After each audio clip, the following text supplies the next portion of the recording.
Wise man once said that your head is for thinking and your ass is for shitting. So do your best to not shit with your head and think with your ass. Those words were spoken by Jimmy Barbecue Cherizier. I kid you not. With that being said, let's talk about the La Saline massacres. There are too many moving pieces for the La Saline massacre to be viewed as the sole responsibility and creation of Jimmy Barbecue Cherizier. We need to understand that the La Saline massacre is a game of political chess and a game of checkers by the gangs. La Saline is an important political stomping ground in Haiti's politics because it is divided into 8 territories and simultaneously houses the historic Croix des Boussales market, which also sells the 8 commodities that Port-au-Prince needs to survive. And when the gangs figured it out, they divided those 8 territories amongst themselves. Prior to the massacre that happened on November 1st and November 13th of 2018, La Saline was controlled by 2 gangs, Bazna Chabon and Kafou Labattoir, with Kafou Labattoir having dominant control over Croix des Boussales, the market. This is all circa 2012, 2013, and 2014. Now keep in mind that Haiti just had an earthquake in 2010 and resources are becoming scarce. And keep in mind that La Saline houses the 8 commodities that Port-au-Prince needs to survive: wholesale, retail, meat markets, fish markets, etc. The gangs of La Saline begin to form and increase due to a lack of resources that each district needs to survive, aka food, hygiene kits, water. And by the time we reach 2017, La Saline now has 8 gangs, 1 gang for each district, controlling the 8 commodities that Port-au-Prince needs to function, meaning if you want meat, you have to talk to this gang. If you want fish, you have to talk to this gang. If you want wholesale, you have to talk to this gang, etc., etc., etc. As a result, there is a lot of infighting between these gangs and authorities know it. And the reason why La Saline becomes a political stomping ground, because if a district controlled by a specific gang decides that they're going to limit a resource, then the city of Port-au-Prince is going to feel that shortage. So therefore, they must visit La Saline to appease the gang. So let's talk about the gangs of La Saline. Pause to read. La Saline is divided into 8 territories ruled by the leaders of the armed gangs. These armed gangs have many soldiers assigned to their services and are themselves rooted politically with state and government authorities.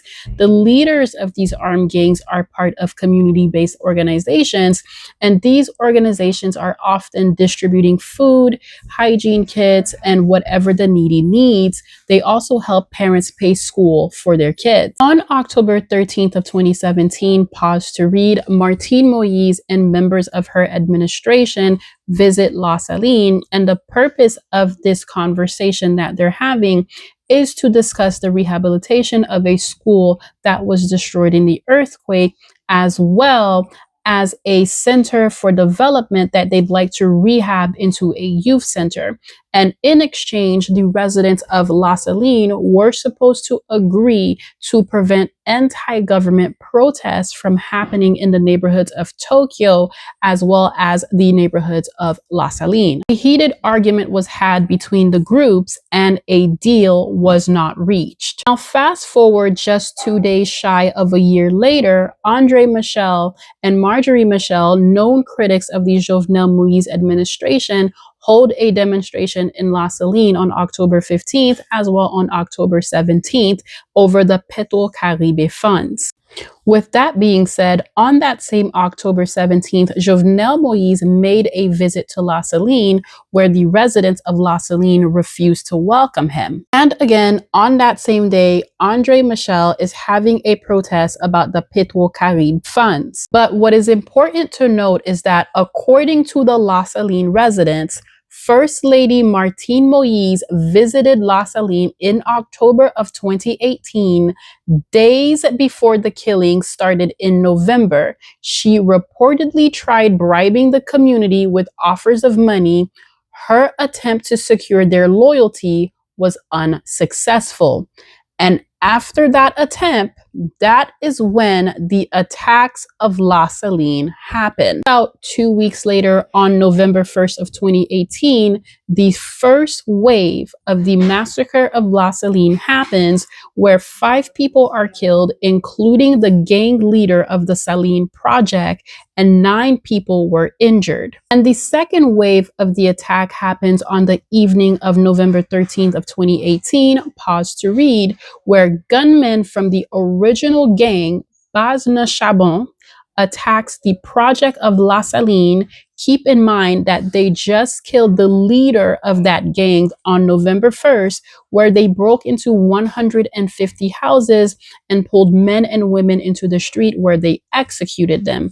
Now, Bazna Chabon was accompanied by the armed gang of Naboadom, the Belekou Baz, the Tibois gang, Baz Delma 6 by cop Jimmy Cherizier alias Barbecue, and several policemen with close ties to Baz Pilat, which was led by policeman Gregory Antoine alias T. Greg. So now that we have this piece of information, let's use our heads to think like Jimmy has requested so colorfully for us to do.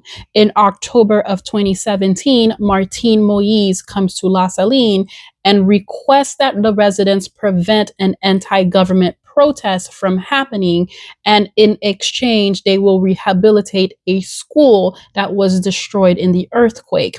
The residents of La Saline and local authorities, aka the gangs, refuse, and a heated argument happens. A year goes by and it's business as usual in La Saline. There is still infighting amongst the gangs. People are still dying, but not to the degree of a massacre. And 2 days shy of a year since Martine Moïse made the request to not have government protests in La Saline, on October 15th, Andre Michel has an anti-government protest in La Saline. And sometime in October of 2018, Martine Moïse is spotted in La Saline trying to bribe the residents of La Saline to prevent the government protests. It doesn't go her way. Then fast forward to November 1st, the attack of La Saline happens. So if we are putting 2 and 2 together, we can effectively use the context clues to say that perhaps the government is involved in the attack and massacre of La Saline. To place the blame solely on Barbecue Cherizier is asinine, because at the time he was simply a police officer employed by the Moïse administration, who are PHTK party members, and it was known at the time that Barbecue was a member of the PHTK party. Another supposed member of the PHTK party was Reginald Boulos before he broke from them and created the MTV party. Barbecue was publicly spotted thanking Reginald Boulos for his financial support for the attack. So in summary, in 2018, Jovenel Moïse is of the PHTK party, Martine Moïse is of the PHTK party, Reginald Boulos is allegedly of the PHTK party, Jimmy Cherizier is a member of the PHTK party at the time. So who do you think is responsible for the massacre of La Saline? You can answer me in the comments, like, share, repost, and follow for more.